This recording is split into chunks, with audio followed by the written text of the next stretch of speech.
नमस्कार दर्शकों, नौ बिहान के इस विशेष कार्यक्रम चुनावी चर्चा में आप तमाम दर्शकों का एक बार फिर स्वागत है। मैं हूं आलोक।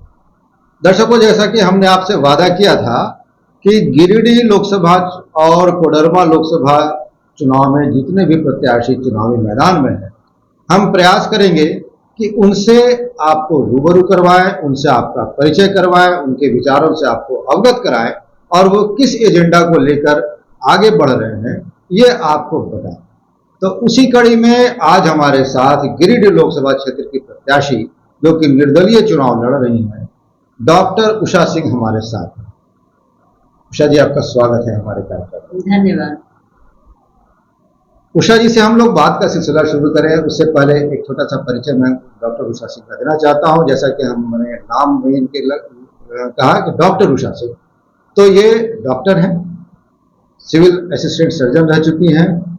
गिरिडीह से इन्होंने सेवा शुरू की, गिरिडीह शहर से, और गिरिडीह लोकसभा क्षेत्र में ही इन्होंने अपनी तमाम सेवाएं एक डॉक्टर के रूप में इस क्षेत्र को दी हैं। और अब चूंकि इनका इरादा राजनीति के द्वारा एक सशक्त समाज सेवी के रूप में उभरने का, बनने का है, ताकि ये समाज के लिए कुछ कर सकें। एक डॉक्टर के रूप में तो इन्होंने अपनी सीमाओं के अंदर रहकर काफी कुछ किया ही होगा, लेकिन एक राजनीतिज्ञ के तौर पर अब ये चाहती हैं कि ये इस समाज को कुछ दे पाए, और इसीलिए ये इस चुनाव में खड़ी हुई हैं। और अब इनसे हम बातचीत का सिलसिला शुरू करते हैं।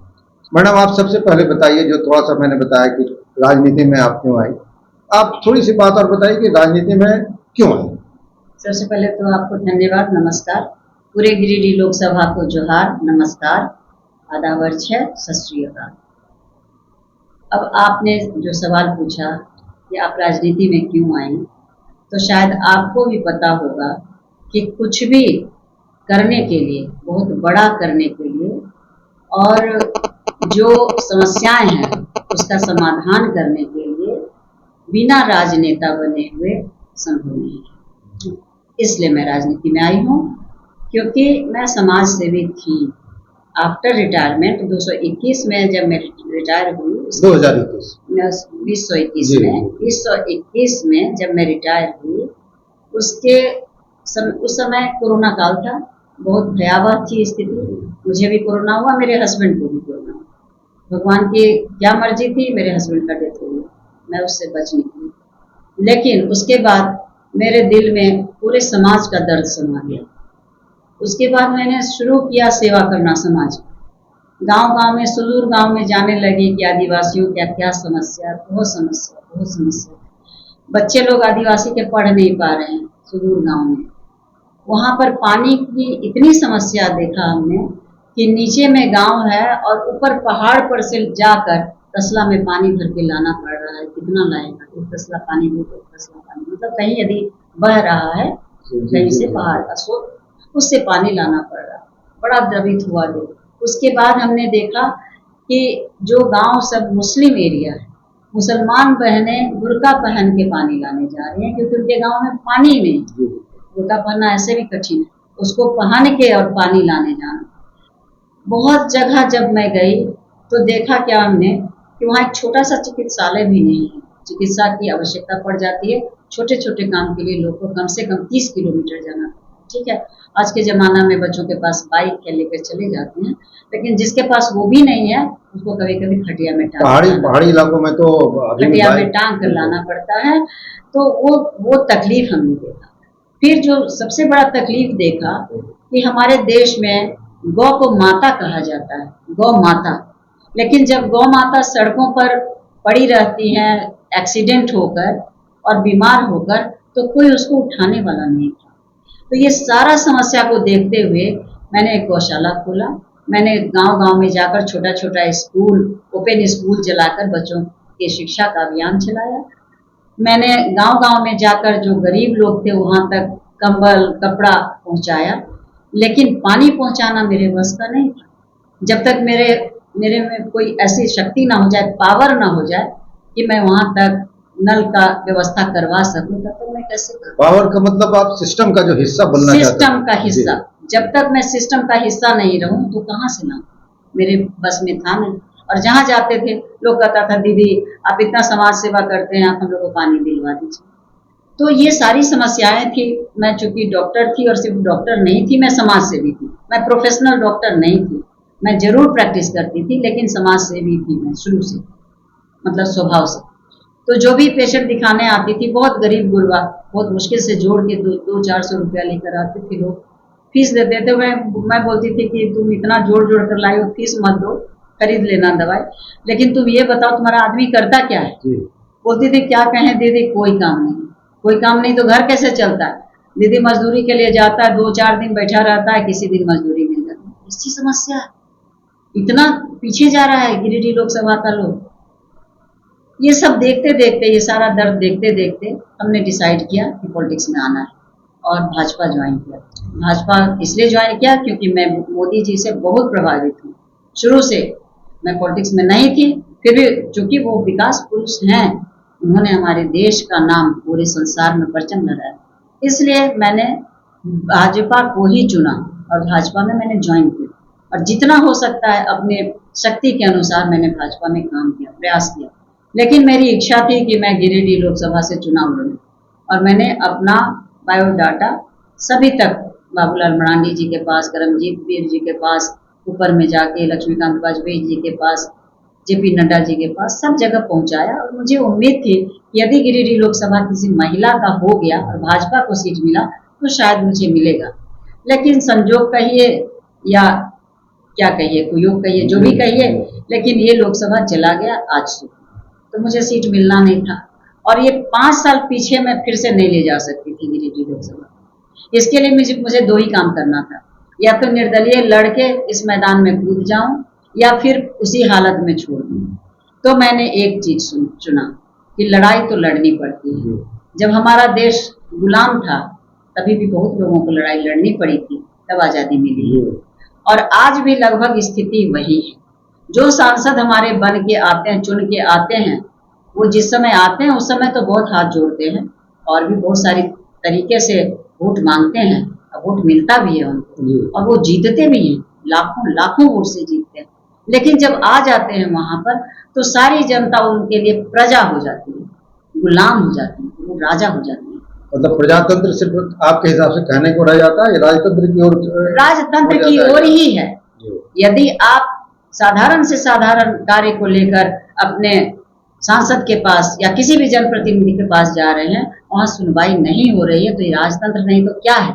इससे तो अच्छा राजतंत्र था, राजा सुनता था, एक से एक राजा होता था, वो सुनता था प्रजा का। आज कौन सुनता है। अच्छा, अभी आपने बातों बातों में कहा कि मोदी जी से आप काफी प्रभावित जी, अभी भी आपने कहा कि अभी भी आप प्रभावित है मोदी जी को मानते हैं। बिल्कुल बिल्कुल। लेकिन अगर आपको टिकट नहीं मिला तो आप निर्दलीय हैं जी, तो आपको लगता नहीं कि मोदी जी का जो प्रतिनिधि है यहाँ पे आजसू के, उनको आप कमजोर करेंगे? वो मोदी जी के प्रतिनिधि हैं ऐसा नहीं कर सकते। गठबंधन कभी कभी मजबूरी भी होती है और ये मजबूरी में सीट देना पड़ता है। मैं मोदी जी की प्रशंसक आज भी हूँ और शायद सदा रहूंगी। और मेरा चुनाव लड़ने का वजह सिर्फ एक ही है कि मैं किसी भी तरह से गिरिडीह लोकसभा में जो बेरोजगारी की समस्या मुंह बाए खड़ी है, जो अशिक्षा की समस्या मुंह बाए खड़ी है, जो यहाँ पर खदान सारे के सारे कोयला खदान भरे पड़े होते हुए भी बंद पड़े हुए हैं, बहुत कम खदान चल रहा है, जो यहाँ पर आउटसोर्सिंग की वजह से हमारे नवयुवकों को, नौजवानों को कोई रोजगार नहीं मिल रहा। यहाँ पर पूरा गिरिडीह लोकसभा में एक मेडिकल कॉलेज नहीं है, एक इंजीनियरिंग कॉलेज नहीं है। यहाँ पर बहुत सारा पॉलिटेक्निक कॉलेज होना चाहिए था, नर्सिंग कॉलेजेज होना चाहिए था, बीएड कॉलेजेज होना चाहिए था, ताकि हमारे नौजवान को भटकना ना पड़े, पढ़े लिखे। और इसी क्या खनिज संपदा हमारे गिरिडीह लोकसभा से ज्यादा कहीं है? इसमें तो कोई शक नहीं है। पूछकर यदि आप पता लगा लें तो पूरे झारखंड में सबसे ज्यादा रिच गिरिडीह लोकसभा है खनिज संपदा में। गिरिडीह लोकसभा में कई पावर प्लांट्स लगे हुए हैं, टीटीपीएस है, बीटीपीएस है, सीटीपीएस है, लेकिन आज तक क्या पूरी क्षमता से किसी प्लांट ने काम किया? यदि नहीं किया तो किसकी गलती है? जो जिसको चुन के आप भेजे हैं, एक एक वोट अपना दिए हैं धूप में खड़ा होके, ये उसी का काम होता है हल्ला करना लोकसभा में जाकर कि मेरे, इसके लिए मोदी जी नहीं आएंगे यहाँ पर हल्ला करने, मोदी जी व्यवस्था देंगे। यदि हम निर्दलीय से भी लड़ते हैं और हम जानते हैं कि हमारे, यदि हम जीत कर जाते हैं और हमको पता है कि ये सारी समस्याएं हैं हमारे यहाँ और हम समाधान मांगेंगे, तो क्या मोदी जी हमको समाधान के लिए व्यवस्था नहीं देंगे? बिल्कुल देंगे, जरूर देंगे। और यहीं पर फिर से एक सवाल आता है जी कि आपने बताया इतनी समस्याएं हैं, और आपने बिल्कुल सही बात बोली कि बहुत हिली ये लोकसभा क्षेत्र है, उसके बावजूद इतनी समस्याएं हैं। आप का सामना इतने बड़े बड़े दलों से, इतने बड़े बड़े गठबंधन से है, आप यहाँ की जनता को कैसे बताएंगी? और इन गठबंधनों के पास जो इतनी ताकत है, मैन पावर है, सब तरह की ताकत है, उससे आप कैसे लड़ पाएंगी? देखिए, लड़ाई दो तरीके से होती है। एक लड़ाई को लोग, जो आप लोग बोलते हैं दिग्गज लोग हैं, बड़ी बड़ी पार्टी है, तो उसको तो देख लिया ना जनता, सभी पार्टी को देख लिया, सबका सांसद और विधायक चुन के देख लिया। अभी जनता हमारी है, हम जनता की, क्योंकि हम निर्दलीय हैं, हम किसी पार्टी से नहीं, ना हमको जात की राजनीति करनी है, ना हमको कोई ऊंचा और नीचा की राजनीति करनी है, कुछ भी नहीं, विकास की राजनीति करनी है।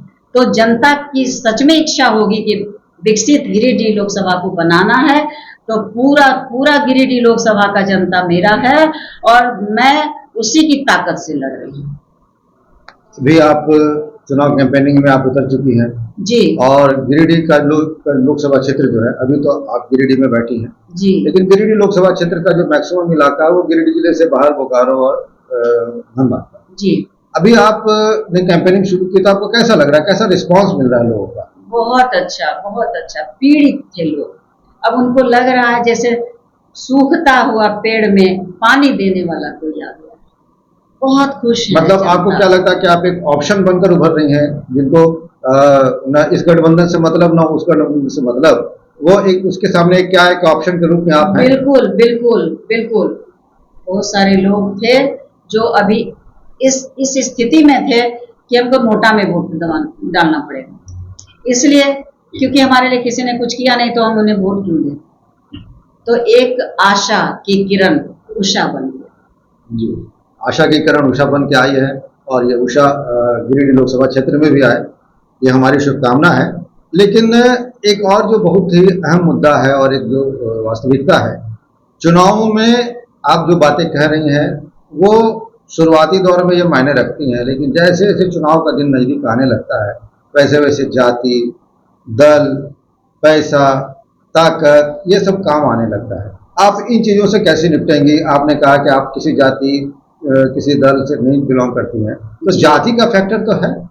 सर, ये सब कोई फैक्टर नहीं है, ये फैक्टर डाला जाता है। अभी जितने भी राजनेता हो रहे हैं, बताइए हमसे पढ़े लिखे ज्यादा कोई है? पूरे झारखंड में देख लीजिए, मैं पोस्ट ग्रेजुएट डॉक्टर हूँ और मैं इस मैदान में आई हूँ, खुल के खड़ी हुई हूँ, तो लोग को सोचना पड़ेगा कि क्यों आई हूँ। अब रही जाति की बात, तो जाति और धर्म और इसकी राजनीति कर कर के तो हम लोग गुलाम हो गए, फिर से तो हम लोग बिखर गए, फिर से तो टूट गए। तो हमको डिवाइड एंड रूल अंग्रेजों जैसा राजनीति नहीं करना है, हमको यूनाइट और विकास दोनों करना है, एकजुट होकर, जो कि मोदी जी का भी कहना है कि पूरे देश को एकजुट होना पड़ेगा, तब देश विकसित भारत 2047 में हो पाएगा। तो हमको एकजुटता का परिचय देना है, हम एकजुट हैं, हम सभी एक ही हैं। क्या जाति होता है, क्या धर्म होता है? कुछ भी नहीं होता। आपको सिर्फ देशभक्त होना चाहिए, और मैं देशभक्त हूँ। आप देश के लिए लड़ाई लड़िए, आप अपने क्षेत्र के लिए लड़ाई लड़िए, जाति जाति में, धर्म में डिवाइड मत कीजिए। प्रणाम करते हैं गिरिडीह लोकसभा के सभी जनता को, इस चक्कर में मत पड़िए। जाति और धर्म देख देख के आप लोग बहुत पिछड़ चुके हैं। अब इन चीजों से दूर आइए, निकलिए और अपने बच्चों का भविष्य देखिए और देशभक्त बनिए। यदि आप देशभक्त बनेंगे ना, सच में 2047 में हमारा देश विकसित भारत बन के उभरेगा। मैडम, आपने अभी बहुत अच्छी अच्छी बातें कही, और वाकई जो बातें हैं वो असल में अगर मुद्दा बन जाए तो निश्चित है कि किसी भी लोकसभा क्षेत्र की तकदीर बदल जाएगी और देश की भी तस्वीर बदलेगी। अंत में मेरा एक सवाल है, जी। आप हमारी जनता को बताइए और अपने मतदाता को बताइए, वो 3 बातें बताइए कि वो कौन सी 3 बातें हैं जिससे कि आपको वो वोट करें। हमारे गिरिडीह लोकसभा के मतदाता, आपको प्रणाम, नमस्कार। मैं डॉक्टर उषा सिंह निर्दलीय चुनाव लड़ रही हूँ गिरिडीह लोकसभा से। अब आपको सबसे पहले तो मैं ये बताना चाहती हूँ कि जो सबसे बड़ा मूलभूत समस्या है आपके पास, वो है बिजली और पानी का। यदि मैं आती हूँ, मैं वादा करती हूँ, सबसे पहला मेरे कार्य में ये पहला कार्य होगा कि बिजली की समस्या का समाधान होगा, क्योंकि हमारे पास पावर प्लांट्स है, सिर्फ उसको चलाने की आवश्यकता है। पानी की समस्या का समाधान होगा, क्योंकि हमारे पास है ये योजना, लेकिन हमारे पहले जो लोग आए हैं वो पहुंचा नहीं पाए। पहले आपको घर और जमीन सभी चीज का समस्या का समाधान होगा, ये सब मूलभूत है। अब रही बड़ी समस्या, जो पलायन हो रहा है हमारे गिरिडीह लोकसभा से नौजवानों का, यहाँ 10,000 5,000 का नौकरी नहीं मिल पा रहा है और लोग बाहर जाकर नौकरी कर रहे हैं। मैं आपसे वादा करती हूँ, यदि मैं आऊंगी तो ऐसी सारी व्यवस्था करने का मेरे अंदर में विजन है, रोड मैप है कि मैं एक को भी बाहर नहीं, यदि अपनी खुशी से आप जाते हैं विदेश में काम करने, वेरी गुड, लेकिन आपको यही गिरिडीह लोकसभा में इतना अच्छा काम मिलेगा कि आपको जाने की आवश्यकता नहीं पड़ेगी परिवार छोड़ के। इसके बाद मैं जो सबसे बड़ा बात बताने जा रही हूँ, आज तक गिरिडीह लोकसभा में एक मेडिकल कॉलेज नहीं बना है। मेरा वादा है आते के साथ 2 साल के अंदर मैं मेडिकल कॉलेज बनवाऊंगी। इंजीनियरिंग कॉलेज नहीं हुआ है, वो भी 2 साल के अंदर बनेगा और सारी व्यवस्था शिक्षा की और चिकित्सा की मैं दुरुस्त करूंगी, ये मेरा वादा है। और मैं वादा की पक्की हूँ, जो कहती हूँ वही करती हूँ। मेरा यही है कि प्राण जाए पर वचन न जाए, क्योंकि मैं डॉक्टर हूँ, मैं कोई पॉलिटिक्स करने नहीं आई हूँ, मैं सिर्फ आप लोग का दुख दर्द देखकर इसमें आई हूँ।